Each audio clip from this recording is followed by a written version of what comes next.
asxaabta soo dhawaada asxaabta alaabtan cabitaankan sabaado baa la dhahaa yogurt iyo wuxuu ka samaysan yahay strawberry fruit nooc kastuu leeyahay waad aragteen meelaha dukaamada markaa kasoo gadanaysid qof kasta wuu jecel yahay marka khafiif uu yahay maado oo ilaalisana waa lagu daraa isagoo fireesha kan ka macaan ka culusaan idiin sameynaya gurigaaga ku samaysanaysid hadda fiirisu u culus yahay kan maasha allah 2 litir intii nus litir lagaa gado lacagteeda kuugu sameynaa koow waxaa soo qaadanaya strawberry waaye waxaan asxaabta waxaan soo geliyay freeserka iyadoo qabo waa kaydsanaysaa waa idin sheegay hadda ka hor sida loo kaydsado 3 xabo moosaa ku daray laakiin waa soo diiray mooska nool ma ahan caano iyo baraf waa isugu daray asxaabta 2 litir waxaan ku sameynaa intan nus litir lacagtii lagaa siin lahaa waxaan ku darayaa koob oo yar oo maxaa dhahaa yogurt wax kalena waa ku dara caadi ma asxaabta keegan bahalkan waxaa la kareen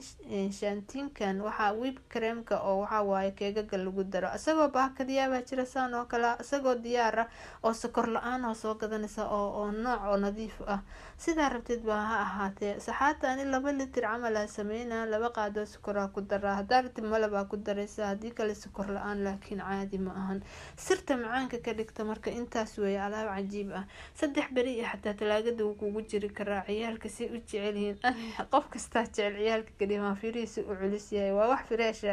gacantaada ka samaysatay laakiin kan laga gadaayo oo ku jira maaragtay baakadyada ama daasadaha waxa waaye maado ilaalisa lagu daraa 15 beri buu joogi karaa iyo bil markaas xataa inama caadi maaha si uu culus yahay macaankiisa kaaga daran alaabtaas aan jeclaystay inaan idin la wadaago asxaabta qaaliga hadda fiiri koob yaraan soo qaadanaa xariirta way jecelin koobka yarka kii kalena fiiri waa inta tusaaya si masina labadooda fiiri mid culays gaduud kan laakiin waxaa lagu daray color kan laakiin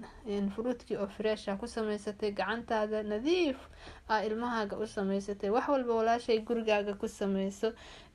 asxaabta qaaliga channelka hadda laga bilaabo waxyaabahan soo gelinaya waan ka mashquulay